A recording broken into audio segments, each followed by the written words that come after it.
So just to explain a little bit about myself before we get started, which is why I'm here.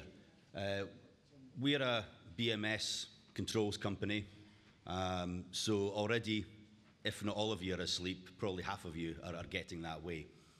I work as a senior design partner. What does that mean? Well, it means that we work with consultants, with NHS trusts, with regards to specification of controls that go into buildings to actually improve ventilation. So where Adrian was talking about stuff earlier on, that is one of the big things for us, is to talk about ventilation and how that can help with what you're looking to do within the trusts. Now, wellness for less, what does wellness for less mean? Well, according to Stephanie, it's something cheap. So if I'm coming up after Stephanie, then I'm the cheap one. Wellness for less is not getting 20% off your gym subscription, because as you can tell, it doesn't work for me. But what we do look at is what it means for you within the NHS. So going through things, we look at the long-term strategy. We've gone through COVID, we've gone through 18 months of, real difficulty, stuff which we don't necessarily always understand. Certainly from my perspective as a person just looking in, I don't know what goes on a day-to-day basis, but I can tell you one thing, I'm so grateful for what everybody in this room does.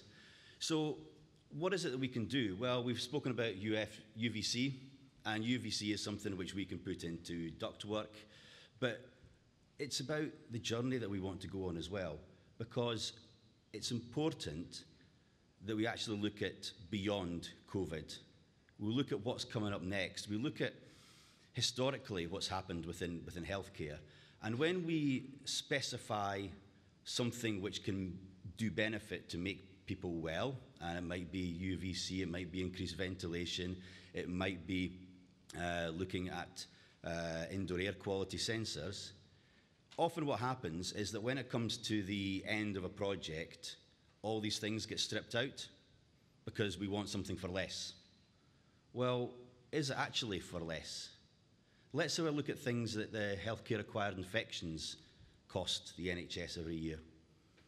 I read, I think it was 2019, it was something like over £1 billion of people within hospitals would go through that type of cost exercise, and then another 56 million after they've left hospital. When we were talking about COVID and the pandemic, you looked at staff absenteeism, and again, over COVID, 2.3 million full-time equivalent days were lost because of resource that wasn't there. The average per month is about 1.3 million. So if we're in an environment where we can improve the ventilation and the indoor air quality, what does that mean for our staff? What does it mean for the patients? What does it mean for visitors? Because when we go into hospital, as a visitor, we're like thinking, oh, this is where everybody is that's sick. And, we say it's the whole fear factor, and we're very British, so we're all about thinking about negative things. But actually, hospitals can make you better. So why don't we tap into the wellness that we can do through different strategies, through added ventilation, through all the cleaning discussions that have been on here today, and start putting that into specifications to start making things better. So when we talk about wellness for less, it doesn't have to be at a cost. That's what we're saying.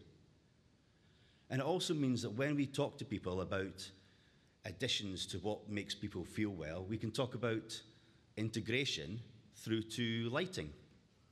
So we can talk about human-centric lighting. We can make people feel better because there's better quality of light at work. Who wants to be in a really darkened corridor or a dark nurse's station at night, trying to think about how they go and handle a problem with a patient? Why don't we give them nice lighting? We're working on a number of mental health facilities at the moment, and this is something which I feel quite passionate about, because before I got into healthcare, when I was born, so 48 years ago, for those of you who are trying to work out how old I am, I was in hospitality. Well, hospitality is only another 3 letters more than hospitals. But when we put people into care homes or residential facilities, we suddenly seem to forget that they exist. We turn around and go, right, no room controls for them because they're going to turn the heating up and we've got to save money. Or we turn around and say, well, they can't have access to sockets to charge an iPhone because they might stick their finger in it. So why are we doing this? Why don't we start looking at things? So we're now talking to mental health facilities to see how we can actually improve that experience for people within those hotels so that they can have room control. They can go into a TV lounge and they can feel that they've got indoor air quality, they can feel well when they go in there, and they have got really good lighting. And we can help to save energy with this as well. So we can look at things like connected sockets that are controlled through a building management system. These connected sockets can measure the energy consumption coming from that socket. So all these people in estates who are complaining that when it comes to winter and everybody brings in their own radiators because it's a little bit cold and they plug them in, well, we can find out who these people are, but let's fix the problem at the start. Let's fix the problem at the start of the journey, not at the end of the journey. And this is where my biggest bugbear comes in, is because in healthcare and in the NHS, you ask for the best at the start of anything that you do. But what you get delivered at the end is dependent on everybody taking a chunk out of something along the way. If we understand the value at the beginning, then that value should carry on all the way through, and it won't cost any more. It will just cost the same, but the added value will be so much higher. So we can talk about things like reducing healthcare-acquired infections. We can talk about maximising the operating theatres so that we can reduce the waiting times there. We can talk about reducing staff absenteeism. And these are all things that are really important. But with the net zero coming up as well, energy is that much bigger. I don't think any of these slides is going to add any added value to me. No, it's fine. They've just done a screenshot there, so that's okay. We can carry on. So for me, because we want to wrap this up now before we go into lunch, there'll be a lot of you around here that are thinking, who's trend? Well, again, it's not me. I'm not trendy. So, you know, you're not going to get well by looking at me. You're not going to get trendy by looking at me. But Trend Controls is part of the Honeywell Group. And Trend is actually in about 40% of NHS trusts across the UK. So when you think about improved air quality, when you think about better ventilation, so we're not opening windows to let all the hot air flow out, and there's plenty of that coming from me. If we're talking about making sure that people feel better within their environment, people want to go to work, you can retain your staff because they feel as though they're healthy and they're enjoying being at work.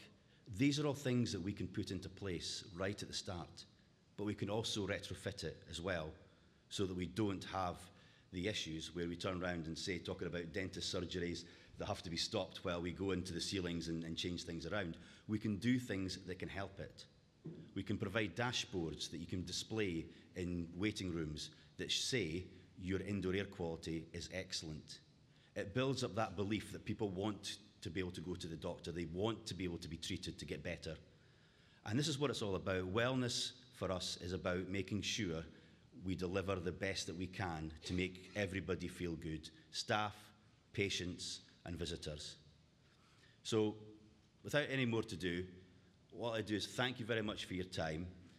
Controls can be very daunting, it can be very boring, but trust me, it can have a massive impact on your building and on your building management system. So, please, if you aren't responsible for that, talk to somebody else who is within your organisation, and let's have this conversation going about how we can feel better or more well for less. And finally, before I go, it's not often, because we've been stuck away behind desks and teams and we've all been wearing jogging bottoms because everyone can only see our head. But it's nice to stand in a room here where I can turn around and say hand on heart to thank you all for everything that you've done. Now, I'm not going to say for the last 18 months, because I think what's happened is that we suddenly realised we needed you, and then we clapped for 18 months and then stopped. Let me tell you that we've always needed you, and we always will need you.